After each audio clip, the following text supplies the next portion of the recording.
안녕하세요. 찰스입니다. 제가 오늘 제안하고자 하는 것에 대해서 말씀드릴게요. 우리가 이사를 가기 위해서는 이제 집을 구해야 되는데 그 방법으로는 이제 매매가 있고 임대차가 있습니다. 근데 매매 같은 경우에는 그 집에 대한 소유권을 사오는 거기 때문에 일단 번외적인 문제로 예외적인 문제로 두고, 네, 임대차와 같은 경우에는 이제 전세와 월세가 있습니다. 근데 이제 요즘 월세도 반전세 형태가 많다 보니까 보증금이 꽤 많이 걸려 있어요. 그리고 이사 가는 집에 대부분 이제 임차인이 이미 살고 있는 경우들도 많고 비어 있는 경우들도 있습니다. 그래서 사람이 살고 있는 경우에 이 전입신고라는 거를 일단은 가능 받아주는데, 공사무소에서 미리 전입신고하는 걸 받아주는 데가 있고 아닌 데가 있습니다만, 그러니까 이러한 어떤 보증금을 안전하게 보호하기 위해서는 새로 들어가는 분의 경우에는 미리 전입신고, 하루 전이라도 전입신고를 미리 해놓기를 희망을 하는데, 그게 일단은 정상적으로 접수를 해주는 데가 있고 아닌 데가 있어서, 정상적으로 접수를 해주지 않는 곳 같은 경우에는 그냥 확정일자 정도만 이제 받아주는 그런 경우가 있는 걸로 알고 있습니다. 그래서 저는 어, 새로운 세입자가 이 집에 들어갈 때 그 잔금일날 근저당이 설정이 됨으로써 전입신고한 사람이 보증금에 대해 피해를 보는 그런 경매 물건들이 굉장히 많이 나오고 있습니다.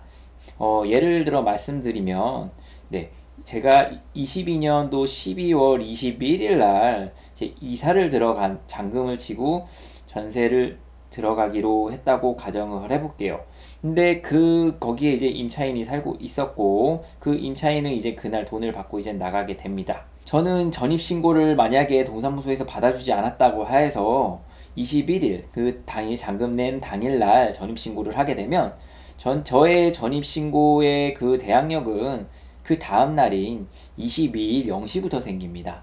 근데 만약에 임대인이 악의적인 마음을 먹고 제가 전입신고를 한 날 대출을 확 땡겨서 그 담보로 해가지고 근저당을 설정을 해버리게 되면, 저는 예측치 못하게 근저당으로 인해서 후순위로 밀려나게 되고, 추후에는 그 전세금을 온전히 지키지 못할 그럴 위기가 처해질 수 있습니다.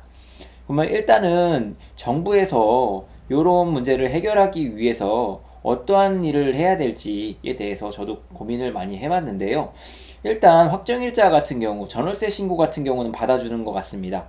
그러면 전월세 신고나 확정일자를 받게 되면, 확정일자를 받게 됐다라는 거는 그 부동산의 어떠한 권리 변동이나 어떤 사용에 있어서 어떤 상황이 변동됐다라는 거를 솔직히 의미하거든요. 그래서 대출을 내어주는 금융기관 같은 경우 또는 증권사, 이런 기관에서 그 물건에 대해서 근저당이나 어떤 제한 물건을 설정하기 전에, 네, 확정일자 부여 현황이라는 거를 먼저 떼볼 수 있게끔 법률적으로 그 기업들에게 먼저 그런 것들을 확인해 볼 수 있게끔, 네, 법적으로 제도가 마련이 된다면, 확정일자 부여 현황은 그 사람들이 떼봤을 때 확정일자 부여 현황이 최근에 뜬 게 있다. 그러면 그 사람에게 연락을 취해서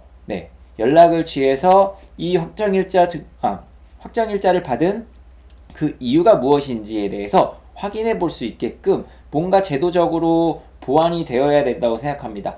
확정일자는 있는데 전입신고가 된 게 없으니까 이건 어차피 대항력이 없어 그러고서 대출을 내주게 되면은, 이러한 사각지대에 있는 전세 세입자들이 계속해서 나타날 수밖에 없습니다. 전입신고를 당일날 신고했을 때 효력이 발생하게 한다면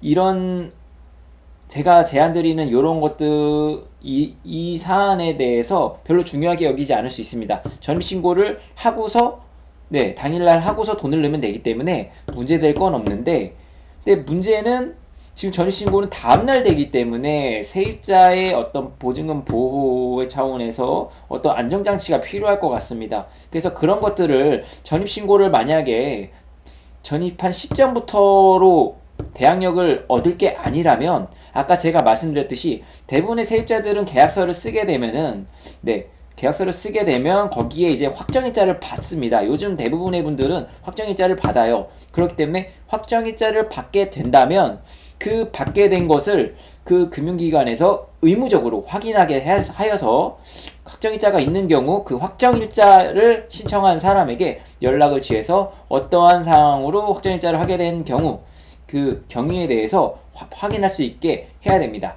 그리고 확정일자가 있는 경우 뭐 하루나 이틀 내에는 근저당 설정을 할 수 없게끔 그런 것들도 이제 법적으로 제도화할 필요가 있다고 생각하고요. 이러한 것들이 그러니까 확정일자가 있는 경우, 생긴 경우 근저당이나 이런 담보물건을 설정하기가 어렵게끔 만들어 놓게 된다면 이거를 악용할 수 있는 사례가 발생할 수 있기 때문에 그 악용할 수 있는 사례에 대해서 발생할 여지에 대해서 충분히 검토하고 시행할 필요는 있다고 생각합니다. 이상 전입신고가 이길 0시부터 대항력을 발생하기 때문에 발생할 수 있는 그런 문제를 해결할 수 있는, 그래도 또 전입신고 일자가 신청일로부터 대항력이 발생하지 않게 된다면 차선책으로라도 확정일자를 받게 되는 경우 하루나 이틀 정도는 근저당 등기를 할 수 없게끔 법안이 마련된다면 좀 더 이런 문제를 해결할 수 있다고 추측은 하고 있습니다. 그리고 이왕이면은 전입신고한 날 대항력을 발생할 수 있게끔 정부에서 해결해 주었으면 좋겠습니다. 감사합니다.